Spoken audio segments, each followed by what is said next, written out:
Boy, do we have a good show for you today. In today's episode, we just give you 6 simple steps that can help you crush your fitness goals. And here's the giveaway for today's episode, MAPS Powerlift. We're going to give away a free program to one of you viewers. Here's how you can win. Leave a comment in the first 24 hours that we drop this episode. Subscribe to this channel and turn on your notifications. If we like your comment, we'll notify you, and you'll get free access to the entire MAPS Powerlift program. By the way, it's free access for life. Also, this month, we have put together 3 workout bundles for 3 different types of people: beginners, intermediate, and advanced. So 3 bundles, each one perfect for one of those people. And the bundles include 9 months, each one, 9 months of exercise programming. And the discount price is tremendous. Each one of them, huge sale, huge discount for 9 months of exercise programming, okay? If you're interested, head over to mapsjanuary.com. One more time, it's mapsjanuary.com. One more thing, we're also making MAPS Anabolic, that's one workout program, 50% off. So if you just want to try one program, try MAPS Anabolic. It's half off right now. Just go to mapsred.com, and then the code for that one is January50 for that discount. All right, here comes the show. All right, guys, so here's the deal, right? We're beginning of the year. Everybody's getting started with their fitness, or a lot of people have been working out, but now they're getting real serious. I want to do an episode where we give people like very plain, simple tips that are effective. Like, just do these things, and you'll get a lot of the way there. Bare bones approach. Yes. I love this idea of mine. I seriously think this is... It's really good. Sometimes you really nail it, Adam. It's really No, good. actually, I think this is actually a really good idea for an episode, because one of the probably, and I'd like to hear your guys' opinion, but I think one of the biggest mistakes that I would see with clients in the new year is coming in and overthinking this process. Totally. Overthinking it, overdoing it, and inevitably burning themselves out. Even the ones that saw temporary or good results immediately end up not sticking to it. And anybody who's getting started right now, right, with New Year's resolution, I would imagine that their goal is not just to lose the 20 pounds or just to get in shape right now and then to put it all back on or fall out of shape. I think the idea is that you make changes for the rest of your life. And so giving people very practical, realistic, and easy, simple steps to follow, and that could make the greatest impact, I think is a great episode. And it all starts with the solid foundation. So what does that foundation look like that you can build upon? I think that's the part that gets like looked over the most, and like, how can we get as quickly to our goal as possible? Yeah, I remember as a trainer, you really start to learn how, like, what single steps produce the biggest impacts, and when they're as measured by the impact it makes in the short term, but also in the long term, and how easy is it for people to adhere to. Those are the 3 most important factors, and you really start to piece this together when you train people day in, day out, year after year. After a couple decades, you start to say, okay, this advice, although it would work, it doesn't work because people have a tough time sticking to it, or it's too complicated, or it's asking too much of them. So let me put it this way, and this is the advice that I've seen be the most successful. So, and I know we have those things, right? We have the things that we know just move the needle the most. Like, for example, if you're trying to make a car go faster in the quarter mile and you have a regular car that you bought, like, there's a lot of things you could do, but a turbo probably does more than an exhaust and headers and all these other parts and whatever. It's just one thing that makes the biggest impact, right? So, and I know there's steps that just have the biggest impact. They're the easiest to stick to, things that we've seen through experience to be the most effective. You know what I also like about this is we narrowed it down to 6 things, but when I look at the list, I admittedly got at least 5 of these 6 things wrong as an early trainer. Like, if you look at that list right now and think about the advice that you gave around that specific topic or thing that we're going to address, I think I gave bad advice, even as a trainer. Totally. So not just like a young kid trying to work out and figure this thing out for himself, but even as a certified, experienced trainer, I was wrong on a lot of these things. And so I think that's why this episode will have tremendous value for a lot of people. I think all of us went through that. You know what it reminds me of? There's that, what's that quote from Bruce Lee? It says, don't fear the man who practices 1,000 kicks once, 1,000 different kicks once, but practice the man who practices one specific type of kick 1,000 times, right? It's like those basics. And you learn this in lots of different practices. Like when you initially learn how to play a sport or do something, you want to learn all the fancy moves and all the crazy techniques. But then when you do it long enough, you go way back and you say, oh, it's these fundamental basics that you have to master. You know, it's these fundamental basics that you master that makes you really good. It's not all these complexities. And so the steps that we're about to talk to require the least amount of tracking, the least amount of record keeping. Least amount of work. And least amount of work, because that's such a huge stumbling block for people. It's such a huge, it's a wall that gets in people's way, because when I tell people to track and keep records and do all these different things, although it would be great if they did, the reality is it's just adding more challenge. Simple, but they have massive effect on behavioral changes. And I think that's what we learned in our careers was like, what are those few things that have that kind of impact where you can see that change within your clients that they really grab onto versus, trying to inundate them with so many different techniques and so many things to incorporate. Yes. Now, the first one, man, when this finally clicked for me as a trainer, it was like magic. I was so excited because it was so simple and so silly and yet so effective that when I would have clients do this, we would see results on the scale, in the mirror. They would feel better. And their response was really what sold me on this. Their response, they'd come back to me and say, what's happening to my body? As if it was like this mysterious magic that was happening. And that it was to tell my clients, when it comes to diet, don't worry about almost anything else. All I want you to do right now is only eat whole natural foods. Yeah. Stay away from heavily processed foods that come in boxes and wrappers, foods with long shelf lives. Only eat or mainly eat whole natural foods, and then let's see what happens. And here's what would always happen. Naturally, and there's studies that support all of this, and we'll get into it, right? They would naturally reduce their calories. They would naturally increase their nutrient intake.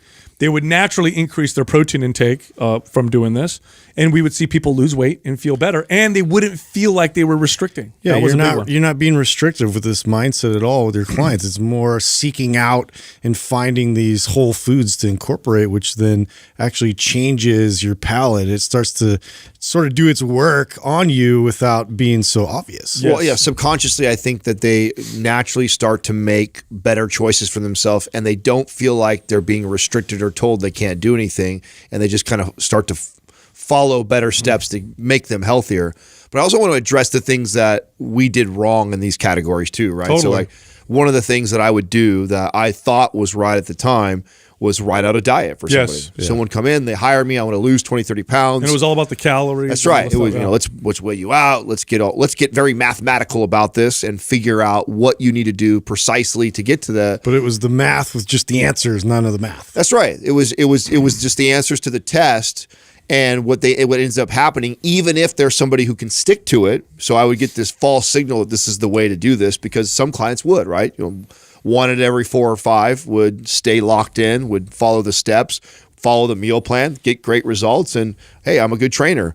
But the truth is, like, they still don't know how to do that on their own, and inevitably, even those people end up putting that weight back on. And you're still talking about 25% or less. That's right. Of your clients actually doing anything.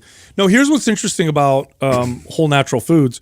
Processed foods, most of the money and the innovation and the research that goes into processed foods goes into making them hyper palatable. And so they make you overeat. These foods naturally make you overeat. And studies are very clear on this now, that people will eat about 500 to 600 more calories a day just from eating heavily processed foods. In other words, if they stopped eating heavily processed foods and just ate until they were satisfied, but made it only whole natural foods, they would get this natural, without trying. That's the important thing here. Without really trying to reduce their caloric intake, they would naturally eat 500 to 600 less calories.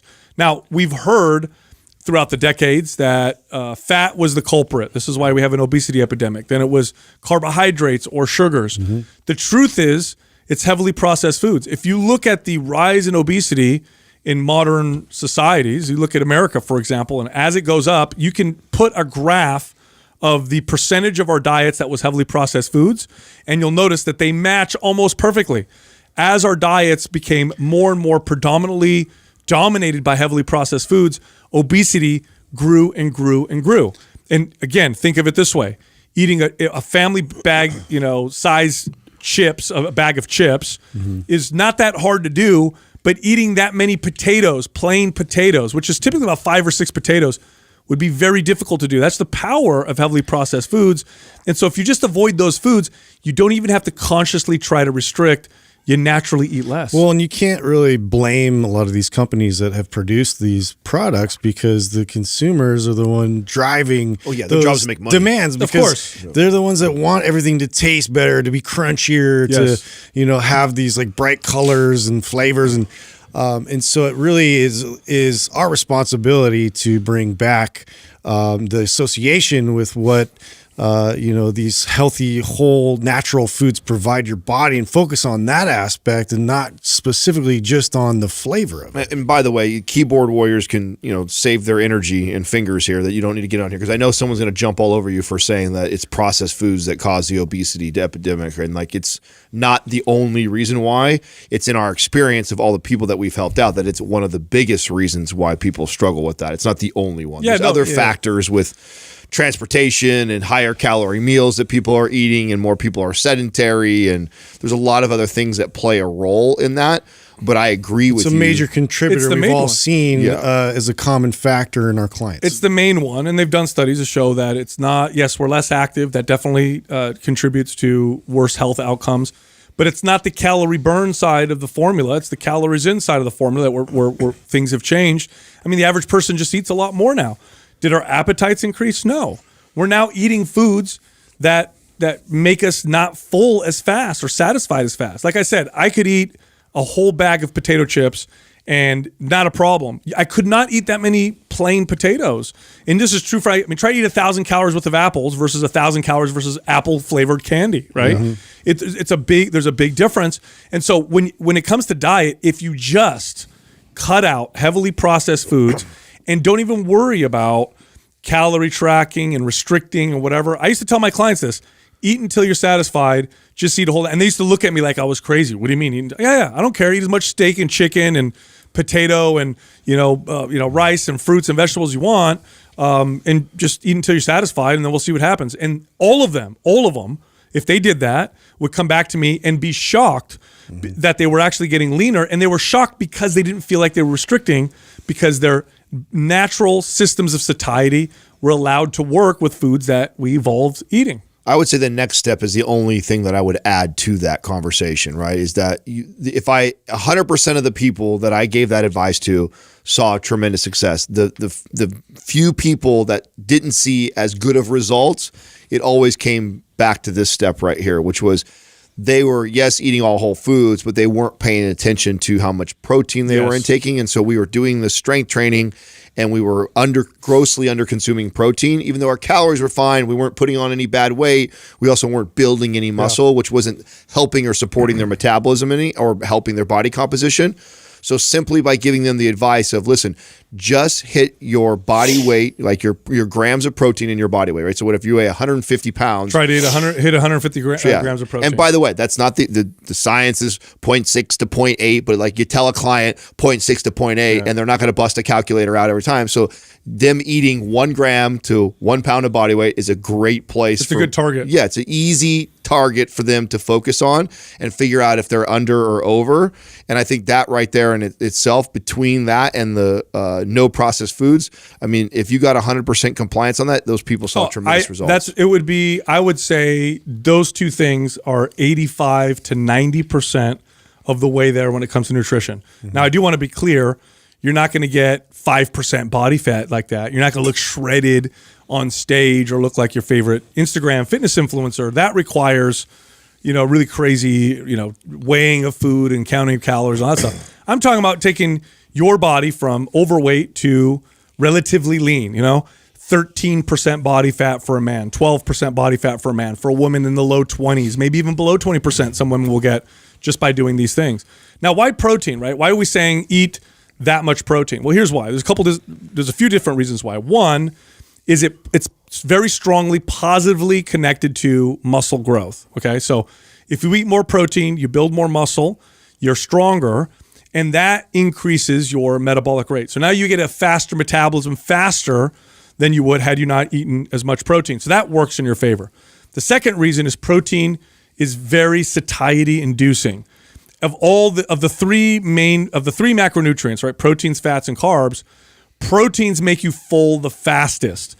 So if you've ever talked to anybody who's done the crazy carnivore diet, ask them about that and they'll tell you, oh my God, yeah. I could not eat anymore. It's insanely difficult to get the amount of calories that you're probably eating before going on a crazy diet like that, just because of that fact alone. It just makes you so full, like almost within a few meals. I would argue that it's impossible unless you're at least getting some fatty proteins like steak and like even like that. You know, because if you ate, I know even like that. It's That's just what I'm like saying. That's why I said it'd be exhausting. impossible if you were eating chicken breast, fish, and turkey. Yeah.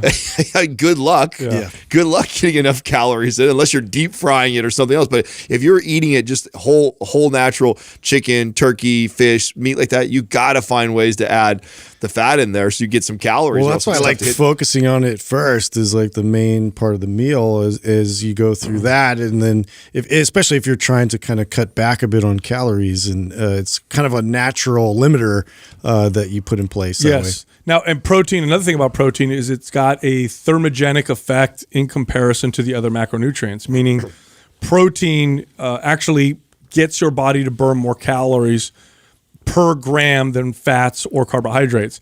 So, at risk of being a little too, silly with this, it's somewhat of a fat burning macronutrient in comparison. In fact, there's studies where they'll overfeed people by about 400 calories, proteins, fats, or carbs. And when people are overfed calories and proteins, it's actually quite resistant to fat storage. It's actually harder to store body fat when you're eating more calories and proteins than fats or carbohydrates. And that just highlights the effect that proteins have on the body. So if you're eating just whole natural foods and you're aiming for your body weight in protein, the high odds are you're going to eat in a calorie deficit, which is going to make you lean, and you're going to be eating enough protein to also simultaneously help you build strength and build muscle. Now, this next one is contested. In fact, I was somebody that would contest this in the past until I really started to understand the behavioral effects of this next step. So this next one is a little bit of a bro science-y piece of advice. Bodybuilders have said it for a long time, but there's a reason why they've said it for a long time, and we'll get into that. And the advice is to drink a gallon of water a day. Now, a gallon is a lot, so we could even say a half a gallon to a gallon of water. So if you're smaller, half a gallon if you're a bigger person. A gallon of water a day. Now, the way that it was sold before was, well, the protein flushes things out of the body and your body holds on to less water and it's hydrating and it's anti-inflammatory and all that stuff, which is true when you compare being hydrated to not being so hydrated. But here's the real value, I think. If you're drinking a gallon of water a day, you're probably not drinking other stuff that's got calories. Yeah. And a very big percentage of people's calories, or a percentage that makes a difference, comes from liquid calories, wine, beer, Plus it staves off soda. a lot of the cravings you'll experience. I've noticed that too. And if I'm a little bit dehydrated, my body gets the signal like I need to feed myself with something that's like sweet, or I get more tendencies towards like wanting to eat like these processed type foods. Along those lines, that was some generic advice I heard a long time ago that I've actually applied and think it's extremely valuable. Is like before going into dinner, or if you start to have cravings, is to go pound like a glass or two of water. Totally. Many times that'll completely Isn't that weird? Yeah, it'll eliminate it. Or then when you go into eating the meal, you don't eat nearly as much. So I agree with you. You could add in this too, as stupid as it may sound, but you're peeing all day long. So you got to get up and go to the restroom, especially for a guy like me who's got a small bladder. So I end up peeing like 15 times in the day. So all those extra steps and movement, and I'm thinking about something like, I'm not thinking about cravings or other stuff. I'm thinking about getting my water down. Like, I love that. And I didn't experience that until I got into competing and had to hit those targets, because I was manipulating water in my body and tracking and paying attention. And I was like, wow, this has helped me stay eating good versus me sitting there and lying. The other thing, I heard Justin say this to a client years ago when we worked together, that was complaining of low energy. And I was guilty of this, of starting my day off and not really having any water right at first. And so all night long. So I was a little dehydrated, and then feel a little slow in the morning. And starting a day off with like a glass or two of water, I would feel it like kind of kick up my energy. And I thought that was really interesting, because I was like, what mechanism is happening here where my body feels energetic from this? It didn't make sense to me. Your body's going to want to conserve energy to prevent you from losing more water. Yeah. So if you're if you're in that slightly dehydrated state, it's natural that your body's energy levels are going to dip a little bit. Well, and you're able to I know like a lot of my clients experience brain fog. Yeah. And this was another factor to that when they're dehydrated, where that was a contributor that they didn't realize. And also joint pain was another one that I've noticed, like, it had an effect in terms of like, I noticed that for myself. Yeah. I get more joint pain if I don't drink it. I start to notice I'm stiff, and then I'm like, oh yeah, I haven't been drinking, my normal amount of water. Yeah. The biggest thing though is like, it was funny too. I would have clients that would drink soda, and they'd say to me, do you want me to cut the soda out? And I'd say, no, just drink the gallon. Just of make water. sure you drink a gallon of water. Yeah. And then what they would do is they would bring a gallon of water to work. And I would advise them to do this, because how do I know if I have a gallon? I said, let's get you a gallon container, bring it to work so you can see where you're at. And then they'd come and, they'd talk to me after a couple of weeks of this, and they'd say, I'm not drinking the Pepsi anymore. I'm like, well, how come? Like, well, I don't have any room for the Pepsi because I got to finish all the water. And I would laugh because that was the goal the whole time. Yeah. So it does reduce. Think about that. If you're listening right now and you do drink some of your calories, you're probably not going to drink as many of your calories as you normally do, because you're worried about drinking more water. So it's almost like a sneaky way of cutting those calories. But it also does, on its own, reduce appetite, help with inflammation, and improve your energy level. So, well, along those lines, it's very similar to the protein thing. That's why, I love the focusing on protein, because a lot of people don't hit protein targets, and having them just focus on protein ends up naturally eliminating all the other foods. I think water works the same way too. Is like, if you've never really focused on targeting a gallon of water, simply doing that starts to eliminate all this other bullshit that you're having. Same thing goes for the protein. Just not telling a client you can't have this, you can't do that. Hey, just hit your protein intake every single day. Just them focusing on that, they naturally eliminate all the other starchy type of carbs. Yes. Now this next one has to do with exercise, resistance training in particular. But it's very simple advice, and that is to lift weights for your whole body 3 days a week. Now, yes, you can also do about 2 days a week, depending on how experienced you are. But so I'll say 2 to 3 days a week. But if you lift weights 3 days a week, that for most people whose goals are just general fitness, you can get so far with that. And it's so funny. It took me so many years to figure this out. I mean, I've been working out since I was 14, obsessed with it. And I looked at all the routines, the workout. And at one point, in my career, I started to read about the training routines of the lifters in the early 1900s. I mean, these were people that had incredible feats of strength, incredible physiques. This was before supplements even existed, let alone anabolic steroids and all that stuff. And I'm like, man, I wonder how they worked out. I wonder if they wrote the workouts. And I had no idea that they had written books. So I actually found a website, and I found all these old books that were written by these old strong men and strength athletes. And I was shocked to see that they all trained their whole body 3 days a week. They would lift 3 days a week. And I thought, I wonder what would happen if I do that. And this is coming from someone who's a 6 day a week body part split type routine. I did this, and I got the best results of my entire life. Until this day, I kind of train in a similar way. In fact, MAPS Anabolic, part of it is modeled after what I'm talking about right now. That's it. I mean, if you go to the gym and do one exercise per body part a few days a week, you can get very far doing that. Well, since this episode is about basically giving people the most basic, least amount of work that they have to do to get the most amount of results, I'm going to go out on a limb and even say 1 time to 3 times a week. Because if you do all these other things that we're listing right now and you only strength train full body 1 day a week, you would actually get in very good shape. You'd be fine. 3 times a week, you can build an incredible body. Right. So if you're talking about somebody who has goals of putting themselves in the best shape of their life and looking ripped, you absolutely can do that 3 times a week with all a piece of advice. But let's say you're not a barbell, dumbbell person, and you don't really care about building lots of muscle, and hey, I just want to be healthier than I was in 2021, and I know that strength training is important. So what's the least amount I need to do? You doing a full body routine once a week, incorporating the other things we're talking about, you'd be pretty goddamn healthy. I trained at least half of my clients like that. Yeah. At least half. These are people that were with me for 7 years, 8 years, 10 years. Would come see me 1 day a week. Now, that doesn't mean they weren't active the rest of the week. They made sure to stay active the rest of the week. But structured resistance training, they'd lift with me once a week, and we do full body. Doug, when he hired me, Doug came to me, and he had lots of experience with resistance training. And I had him lift twice a week, full body, 2 days a week. And he hit PRs and strength and muscle that he'd never hit before. And that's because it's a very effective way of training. You train your body, your whole body, means you're not going to skip a body part. You focus on compound lifts. You get stronger. You send that signal to your body that says we need muscle, which speeds up the metabolism. At the very least, prevents you from losing muscle as you get leaner.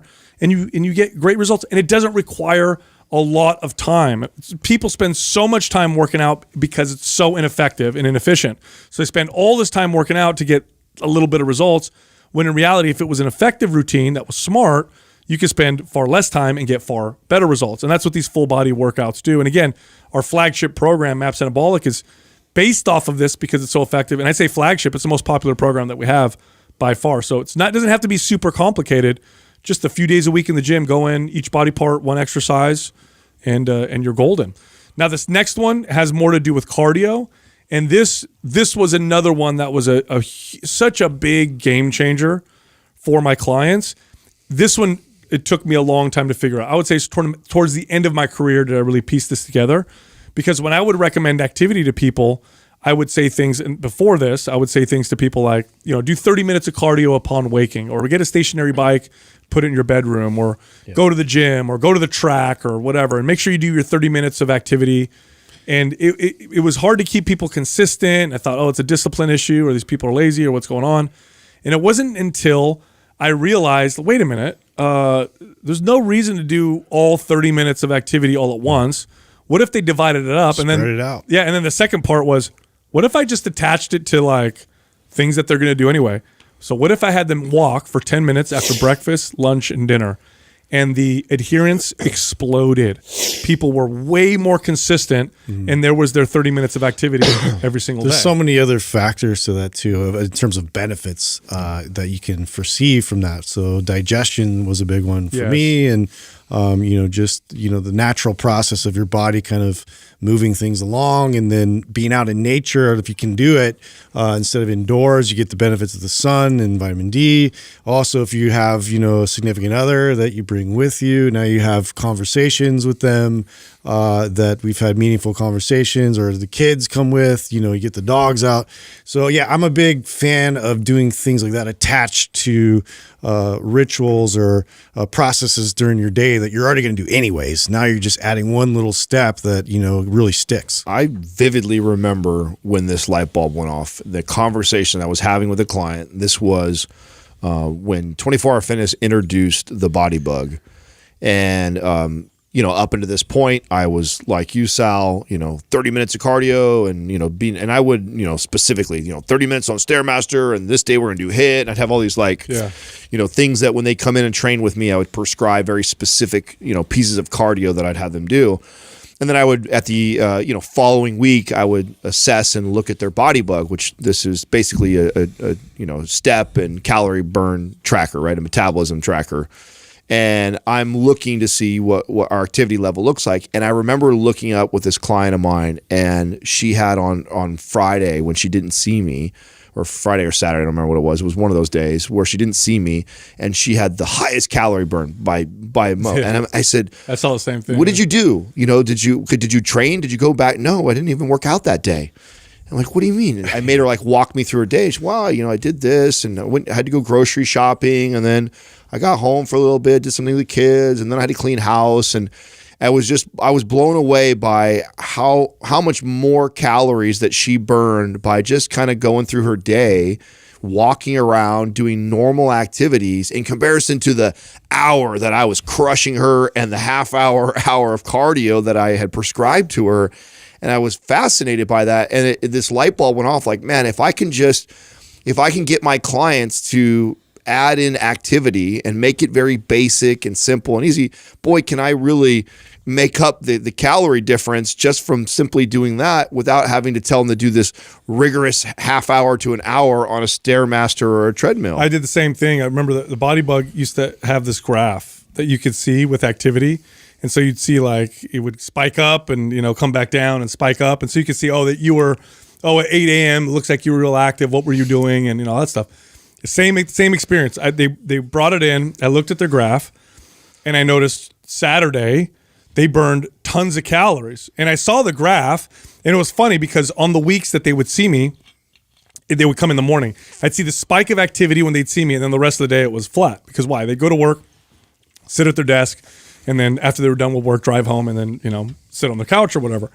And so, but on Saturday it was like up there. And I'm like, what happened? Like, we went to the mall and we went shopping. We were out there for like 6 hours. Yeah. I'm like, what? Yeah. So you weren't working out. You were just walking and moving, and you burn more calories than the days you work out with me, because you work out with me for an hour and then you do nothing all the day. So this 10-minute breakup 3 times a day, number one, it's 30 minutes of activity. It does help with insulin sensitivity. It does help with digestion because it's what they call it, postprandial, right? So it's right after you eat. It does break up the day. And also there are studies that show that, activity that's broken up actually is more effective at fat burning than the same amount of activity all done at once. They've actually done some studies to show that, and they kind of lean in that direction, that instead of doing 30 minutes all at once, doing 3 10-minute sessions actually is a little bit more effective. But most effective thing about it is it's attached to what you already do, and it doesn't sound so hard. Walk 10 minutes after I eat, no problem. Well, there's a simple explanation for that too, though. Like, anybody who's done this has felt this. You ever notice how, if you had a day where you're just, it's raining, you feel tired and lethargic, and you could just, I don't feel like doing anything, and you could sit for 5-6 hours with moving very little. Take a day like that and you interrupt it at the 2-hour mark, and you just go do a trigger session or go do a 10-minute walk, and then pay attention to your activity level after that. You naturally just move more. You're more active. Yeah. When those energy levels and you get in that sedentary place, like even just your tics and your behaviors are all low and slow, and you're not moving around.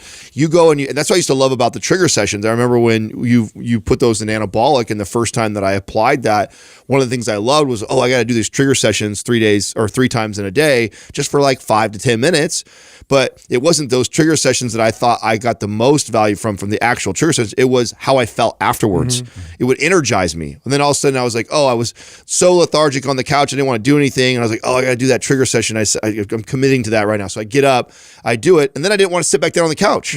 Like, now I'm up, I'm moving, blood flow, heart rate got up a little bit. Then all of a sudden it would make me want to go do things that were more physical and active. So I think there's tremendous value in that. And you talk about the fat burning effects. I think more of it comes from what it promotes you to do afterwards, because you've now increased that energy, blood flow, oxygen, and now you want to go and do stuff. I would agree. I definitely noticed that as well.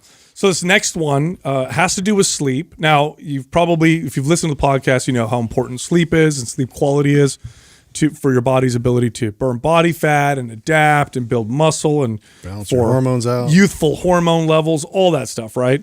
But just saying that, I think you get people a little confused. What does that look like? What are the things I need to do? Here's something you can do that is in my opinion, the single step that can ensure good quality sleep more than almost any other single step. Now, sleep can be complex and there's a lot of moving factors, but if you just do this, you're more guaranteed a good night's sleep than almost any other single step, and that is to have a sleep routine. So what is a sleep routine? A sleep routine is literally an hour before bed, you're getting ready for bed. What does that look like? You dim the lights, you turn off your electronics, or you wear blue light blocking glasses. You don't read or talk about or do anything that's stressful, and you allow your body to settle. I like to drink chamomile tea at this time, and you allow your body to settle and get ready to go to sleep. I think we often, we either forget or we think it's not a big deal to we're watching TV, action movie, it's loud, lights are on, shut everything off, go hit the pillow, and I'm going to go right into sleep. It doesn't work that way. It's going to take your brain an hour just to get to that point. Well, what if I got my brain there faster by having a sleep routine? And I've done this with clients where I said, I don't want to do anything else, just an hour before, put on your blue light blocking glasses or turn off your electronics and, turn the lights way down and kind of get everything settled, and then see how your sleep improves. And 8 out of 10 times we see dramatic improvements. It took me a long time to figure this one out. And I don't know if that's like a youth thing or what. Like, maybe when you're young, you're just so resilient, and you don't give a shit. You're not paying attention to these I things. don't think you care quite as much. Yeah, because I could make the case that, even at 17, 20 years old, this is still valuable information. I think you just don't realize at that age. I think you just kind of power through it, and you are full of piss and vinegar, and so you don't realize how valuable it can be until you start to get a little bit older. And then it's very clear to me now. I'm sure all of us in this room have had times where you're thinking about going to do something, and you choose not to because it's going to disrupt your sleep. Like, oh yeah, I would love to go out there, but that's going to be around 9, and then I got to do this, and tomorrow I got to be up at this. I mean, we kind of subconsciously start to do that as we get older. And it's funny that we put all this energy and effort into our morning routines. Everybody has these crazy. There's books all around these morning routines, or even the pre-workout routine. Yeah, we have these routines that, and yet I could probably make the case. I'm sure you guys could too, that the sleep, the nighttime, is more valuable than any of those. Getting ready for your workout or getting ready for your day, sure, there's some value to that, absolutely. But I don't think there's more value to that than there is preparing yourself for bed, where all this recoup happens. And I think going into it, getting prepared for it and treating it the same way that you treat that pre-workout or treat the start of your day, that in itself, I think, is the way to step. It's so funny that it's just been an afterthought forever. And it does make so much impact on everything you're doing throughout the day that you're trying to adapt towards. And so to put some attention there and be really mindful about, really gearing yourself, winding yourself down, allowing yourself to get in that parasympathetic state. Like Sal saying, kind of dim the lights, like remove the electronics and whatnot. Like, I mean, I took it to the next level where every little bit I've noticed makes a big difference. Like not having any light on in my bedroom, making it just dark, blackening it out, made a huge difference. Like having a cool temperature makes a huge difference. And it's just interesting when you really put more of your thoughts around that, what that does when you wake up and how much more refreshed you feel. Yeah, what we did is we bought these like nightlight salt lamps. So I like salt lamps because they glow kind of this amber color, which is, kind of simulates flame. So it's a little less, telling your brain less so that the sun is out. Unlike really bright, like it's no blue light, right? There's no blue light, and it's not like these bright, like overhead lights, right? That these are the most damaging. So we bought these little salt night lights, and we put them throughout the house. And when it reaches a certain time, we turn all lights off and we turn those on. And it's enough light for you to get around and do stuff if you need to, but it really does set the mood. And what's funny is that I did that for myself and my wife, and I noticed profound effects on my children because my kids were around it. They all went to bed earlier and went to sleep earlier. And then blue light blocking glasses, I love, I like to watch TV at night sometimes.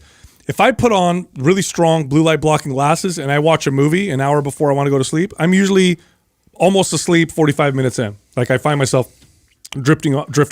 If I take those off, the light is bright enough to stimulate me to keep me awake much longer. And then it's harder to fall asleep. So a sleep routine just literally means an hour before you want to be in bed, what your target time is, you just have your little routine that you do. Just like Adam said, pre-workout or your before morning routine or your morning routine, just have them before bed. And the first step to that is just giving a fuck. Is caring. Totally. It's actually, because I mean, honestly, that was what kept me away from this for so long. Was I just didn't care. I just didn't. I'll sleep when I'm dead. Like, I don't need sleep is overrated. I had all these stupid mantras that I used to say. Same. It was just so silly, and it's like just by putting a little bit of effort. And I'm with you. I've continued to like build upon that. Like Justin was saying, it's like it started off with, oh, just dim the lights. And then it was like, oh, now I've gotten like so routine that as soon as the sun goes down, the blue light blocking glasses come on, regardless if I'm on the computer or watching TV. I mean, that's naturally, sun's down, those go on. That way, if in case I walk in the bathroom and flip a light on or do anything,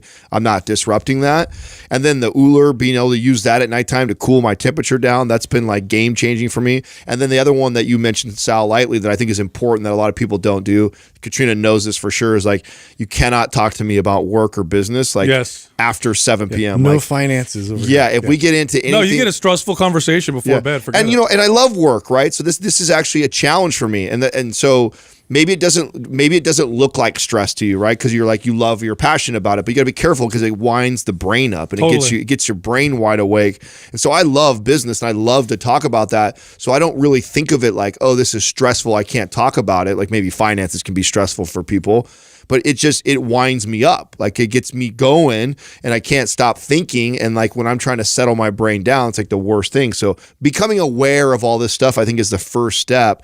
And then figuring out those little hacks, because somebody listening right now, maybe the blue light thing's not a big deal to you, but maybe like the temperature in your bed or the lights in your room, like you said, Justin, or just simply not talking about stuff, like starting to become aware of those things and start to get better and better at that process. And you improve that and you'll see it bleed into every other aspect of your life. Perfect. So there you have it. 6 very easy, simple steps to help you get the best body of your life in the new year, in 2022. Look, if you like our information, head over to mindpumpfree.com and check out all the guides that we have. We have guides that can help you with almost any fitness goal. You can also find all of us on social media. So Justin is on Instagram at mindpumpjustin. I am at mindpumpsal, and Adam is at mindpumpadam.